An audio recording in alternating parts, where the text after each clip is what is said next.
성도 여러분, 어젯밤에도 주님께서 일하시는 동안 잘 주무셨습니까? 기쁨의 제33일 5월 2일 목요일 토론토인 장로교회 새벽기도회 시작하도록 하겠습니다. 오늘 호세아서 말씀 보는데요. 2장 1절부터 13절까지의 말씀 제가 먼저 읽어드리고 배경에 대해서 말씀드리도록 하겠습니다. 너희 형제에게는 암미라 하고 너희 자매에게는 루하마라 하라. 너희 어머니와 논쟁하고 논쟁하라. 그는 내 아내가 아니요 나는 그의 남편이 아니라. 그가 그의 얼굴에서 음란을 제하게 하고 그 유방 사이에서 음행을 제하게 하라. 그렇지 아니하면 내가 그를 벌거벗겨서 그 나던 날과 같게 할 것이요 그로 광야같이 되게 하며 마른 땅같이 되게 하여 목말라 죽게 할 것이며 내가 그의 자녀를 긍휼히 여기지 아니하리니 이는 그들이 음란한 자식들임이니라. 그들의 어머니는 음행하였고 그들을 임신했던 자는 부끄러운 일을 행하였나니 이는 그가 이르기를 나는 나를 사랑하는 자들을 따르리니 그들이 내 떡과 내 물과 내 양털과 내 삶과 내 기름과 내 술들을 내게 준다 하였습니다. 그러므로 내가 가시로 그 길을 막으며 담을 쌓아 그로 그 길을 찾지 못하게 하리니 그가 그 사랑하는 자를 따라갈지라도 미치지 못하며 그들을 찾을지라도 만나지 못할 것이라. 그제야 그가 이르기를 내가 본 남편에게로 돌아가리니 그때에 내 형편이 지금보다 나았음이라 하리라. 곡식과 새 포도주와 기름은 내가 그에게 준 것이요 그들이 바알을 위하여 쓴 은과 금도 내가 그에게 더하여 준 것이거늘 그가 알지 못하도다. 그러므로 내가 내 곡식을 그것이 익을 계절에 도로 찾으며 내가 내 새 포도주를 그것이 맛들 시기에 도로 찾으며 또 그들의 벌거벗은 몸을 가릴 내 양털과 내 삶을 빼앗으리라. 이제 내가 그 수치를 그 사랑하는 자의 눈앞에 드러내리니 그를 내 손에서 건져낼 사람이 없으리라. 내가 그의 모든 희락과 절기와 월삭과 안식일과 모든 명절을 피하겠고 그가 전에 이르기를 이것은 나를 사랑하는 자들이 내게 준 값이라 하던 그 포도나무와 무화과 나무를 거칠게 하여 수풀이 되게 하며 들짐승들에게 먹게 하리라. 그가 귀고리와 폐물로 장식하고 그가 사랑하는 자를 따라가서 나를 잊어버리고 향을 살라 바알들을 섬긴 시일대로 내가 그에게 벌을 주리라. 여호와의 말씀이니라. 아멘. 호세아 1장의 충격적인 그 상징적 행동으로부터 2장의 굉장히 정교한 비유로 넘어왔습니다. 어제 내용 잠깐 복습하죠. 호세아가 어떤 상징적인 행동을 했습니까? 바로 고멜이라는 여인과 결혼을 한 것입니다. 그런데 이 고멜은 음란한 여자로 나오는데 정확히 어떤 면에서 음란한 것인지는 분명하지 않다고 말씀드렸습니다. 그러면서 제가 한 가지 가능한 해석을 또 소개해 드렸죠. 그러니까 뭐 직업 창녀, 신전 창기, 천성이 음란한 자, 뭐 이런 해석에 더해서 단순히 이스라엘 여성이기 때문에 음란한 여성으로 그려졌을 수 있다라는 그런 말씀을 드렸습니다. 근데 오늘 말씀에도 이런 점을 조금 뒷받침해 주는 내용을 찾아볼 수가 있습니다. 그럼 좀 자세하게 보셔야 되는데요.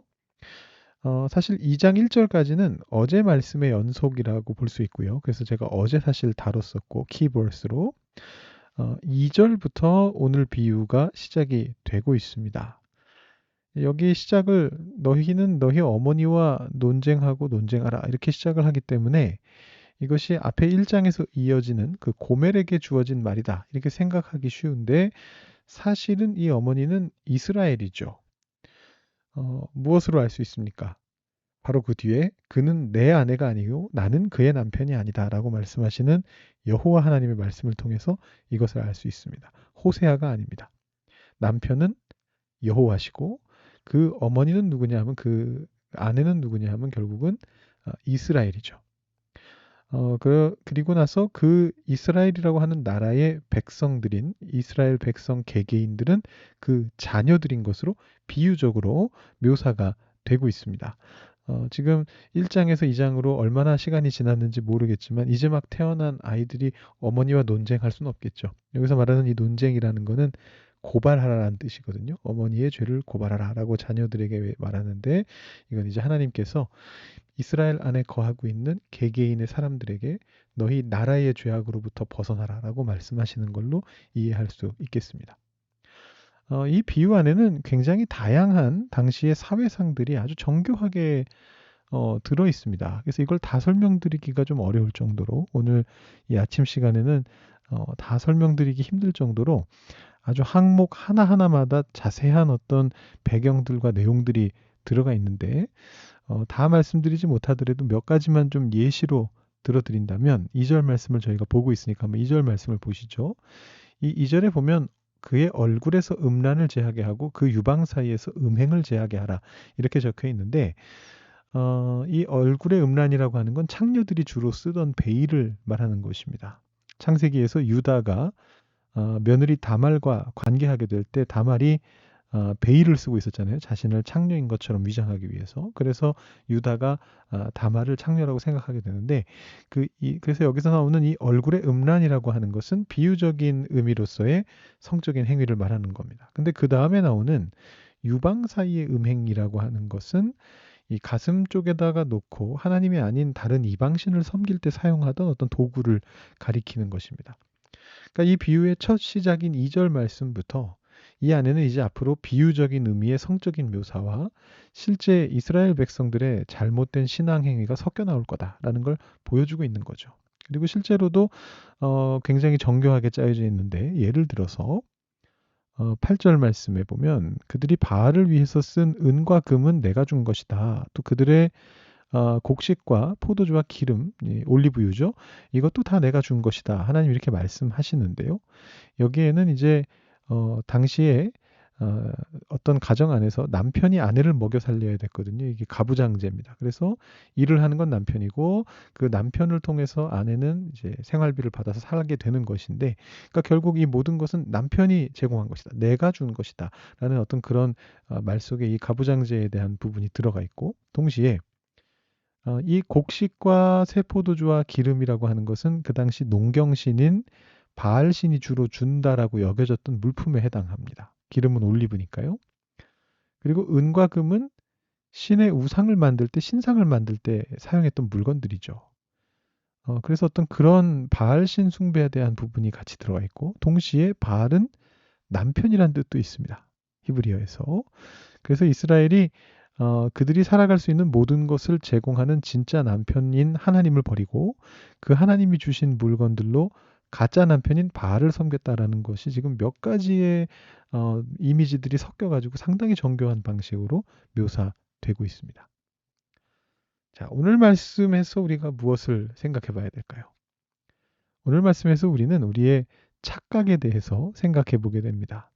우리에게 곡식과 포도주와 기름과 또 은과 금까지 주신 분이 하나님이시잖아요. 그런데 오늘 말씀의 5절을 보면 이런 착각을 하고 있습니다. 나는 나를 사랑하는 자들을 따르리니 그들이 내 떡과 내 물과 내 양털과 내 삶과 내 기름과 내 술들을 내게 준다 하였습니다. 이스라엘 백성들이 하나님이 주시는 것을 바알이 주는 것이라 착각했듯이, 우리도 우리의 인생에서 우리에게 주어지는 것들을 하나님이 아니라 다른 경로로 받았다고 오해할 때가 있는 것이죠. 오늘 내가 받은 나의 월급은 내가 열심히 일해서 내 회사 사장님이 나에게 주었다라고 생각하면서 정작 그 모든 것을 주관하고 계신 하나님을 잊을 때가 있다는 것입니다. 우리 삶에서 일하시는 그 하나님을 잊을 때부터 모든 비극이 시작됩니다. 하나님을 잊어서는 안 됩니다. 이번 한 주간도 일상에서의 예배를 계속하고 계십니까? 여러분만의 예전을 만드셨습니까? 이 새벽부터 새벽 기도에 참여하시는 여러분들을 통해서 하나님께서 여러분의 삶과 또 그 주변의 삶에 계속해서 일하시게 되기를 소망합니다. 우리 기도하고요. 그 다음에 2부로 넘어가도록 하겠습니다. 하나님 아버지, 감사합니다. 우리 삶 속에 일하시는 하나님을 잊지 않기 위해서 우리가 이 아침에 주님 앞으로 나와왔습니다. 호세아서의 말씀을 통해서 우리의 착각을 다시 한번 교정하면서 오늘 하루의 삶도 주님께서 주관하시는 삶이라는 것을 기억하면서 삶 속에서 주님과 대화하며 주님이 주시는 은총을 받아서 누리며 살아갈 수 있는 저희들이 되기를 소망합니다. 오늘 하루의 시작부터 끝까지 주님께서 지켜주시고 어젯밤에 시작하신 하나님의 그 일을 오늘 우리의 삶 속에 이루어 주시옵소서. 우리가 앞으로 함께 읽게 될 우리 기쁨의 묵상에도 함께 해주셔서 오늘 하루가 기쁨으로 가득 차게 하여 주시옵소서. 감사드리며 예수님의 이름으로 기도드립니다. 아멘. 오늘은 예수는 믿는데 기쁨이 없어서 이 책의 50장 양약을 함께 읽어봅니다. 잠언 말씀 제가 먼저 읽고 내용을 읽어드린 후에 코멘트 해드리도록 하겠습니다. 마음의 즐거움은 양약이라도 심령의 근심은 뼈를 마르게 하느니라. 잠언 17장 22절 말씀. 아멘. 실험 중에 나는 기쁨과 신체 건강의 관계에 궁금증이 생겼다. 기쁨의 훈련에 단련되면 그것이 나를 병에 걸리지 않도록 해줄지 궁금해진 것이다. 그러나 그런 일은 없었다. 나는 둘째 딸의 많은 날들을 아파서 고생했고 그 때문에 이 주제를 더 신중히 공부하게 되었다. 몇 가지 놀라운 결과가 나왔다. 예를 들어 전체 90일 중에 내가 가장 기뻤던 시간의 일부는 몸이 가장 아팠을 때였다. 병으로 약해진 몸에는 기쁨이 다르게 느껴진다. 어느 때보다도 아름답고 빛이 난다. 그 우아한 영성은 너무도 확연히 초자연적이며 고통 중에 있는 사람이 마땅히 겪어야 할 상태와는 완전히 상반된다.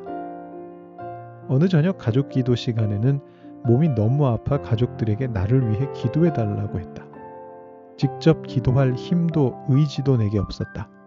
그래도 차례가 되어 입을 뗐는데 내게서 나오는 말에 내가 놀라고 말았다. 어느새 나는 가장 아름답고 다정하며 정교하게 다듬어진 말로 기도를 드리고 있었고 얼굴에는 눈물이 흐르고 있었다. 이것은 어디서 온 것일까? 하늘의 하나님에게서 직접 온 것이었다. 실험 기간 내내 기쁨이 지속적으로 흘러오던 방식과 똑같다. 주님과의 혼인은 정말 좋을 때나 힘들 때나 병들 때나 건강할 때나이다. 아픈 중에 내게 기쁨이 매우 풍성히 와서 나는 자꾸만 그것을 병이 기적적으로 나으리라는 사인으로 받아들였는데 그런 일은 없었다. 황홀한 기쁨을 맛본 지 몇 시간 만에 병세가 더 악화된 적도 여러 번 있었다. 나는 서서히 회복되었고 내 치유에서 어떤 영적인 공식을 찾아보려던 모든 시도는 결국 헛수고가 되었다.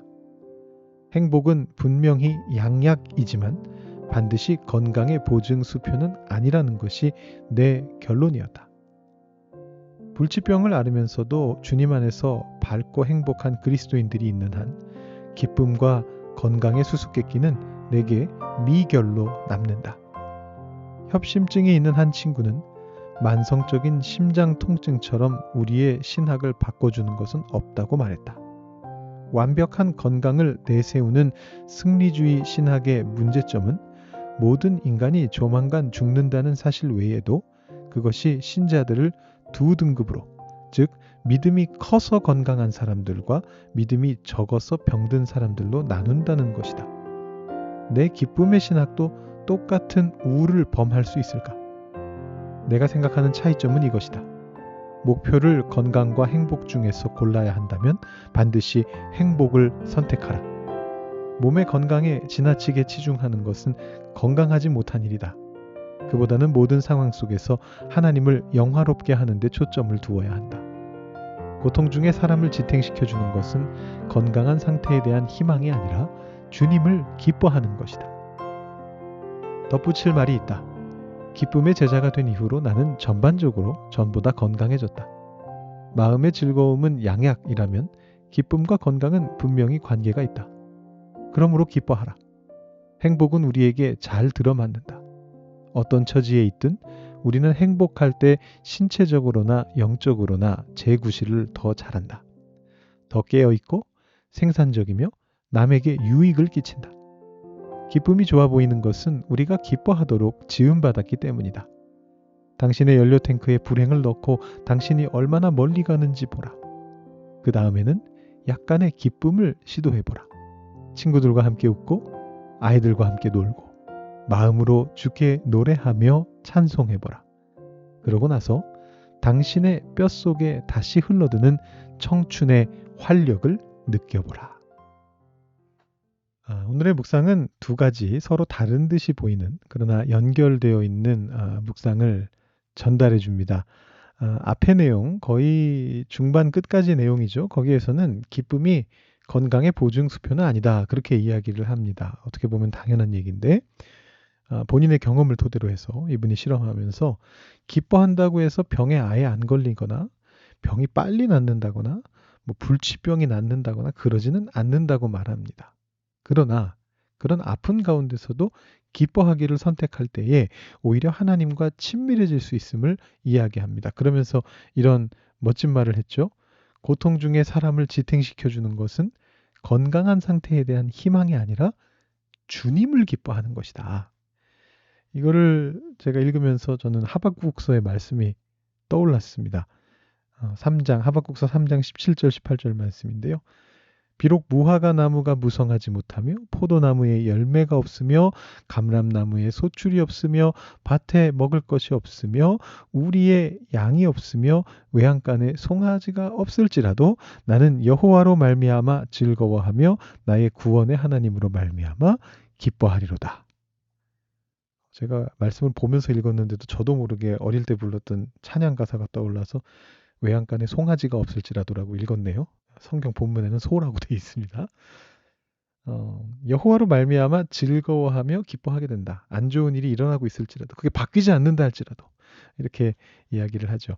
이런 내용으로 쭉 진행을 하다가 마지막에는 이제 또 다른 차원을 살짝 언급합니다. 본인도 뭐 결론이 나지 않았다고 미결이다 이렇게 얘기했는데 덧붙일 말이 있다고 하면서 원론적으로 기쁨이 병을 치유시키는 건 아니긴 하지만 전반적으로는 건강해졌다 이런 이야기를 합니다. 기쁨을 통해서 더 활력 있는 삶을 살아갈 수 있었다라는 이제 그런 얘기인데요. 그러면서 이제 또 한 번 명언을 남기시는데 이렇게 말을 합니다. 약간의 기쁨을 시도해보라. 친구들과 함께 웃고 아이들과 함께 놀고 마음으로 주께 노래하며 찬송해보라. 그러고 나서 당신의 뼛속에 다시 흘러드는 청춘의 활력을 느껴보라. 참 멋지게 말하고 있습니다. 근데 사실은 제가 조금 전에 인용해드렸던 하박국서의 말씀도 이와 똑같이 끝납니다. 모든 것이 문제여도 나는 여호와로 말미암아 기뻐하리로다 이야기한 후에 이 하박국서 3장의 마지막 문장이 이것입니다. 여러분 너무 잘 알고 계신 말씀인데 19절에 주 여호와는 나의 힘이시라 나의 발을 사슴과 같게 하사 나를 나의 높은 곳으로 다니게 하시리로다 이렇게 이야기합니다. 이 사슴의 활력이 여러분에게도 임하기를 바랍니다. 우리 교회에 스마일 전도사님이 계시잖아요. 우리 교우분들 중에 스마일을 전도하시는 분이 계신데 아시는 분들은 아실 거예요. 언제나 활짝 웃는 스마일 넥타이를 매시고 활짝 웃으시는 얼굴로 예배 참여하시는데 이분의 댁에 제가 신방 갔을 때 이분이 기쁨 가운데서 얼마나 활력 있게 사시는지를 보면서 감탄하고 감사했던 그런 기억이 있습니다. 여러분들 모두에게도 기쁨을 시도해 보시는 여러분 모두에게도 이러한 기쁨의 활력이 임하셔서 매일매일을 기쁨 가운데 지내실 수 있기를 바랍니다. 오늘 호세아서 말씀과 이 기쁨의 묵상 한번 좀 생각해 보시면서 묵상하시고 기도하시고 오늘 새벽 예배 마치시기 바랍니다.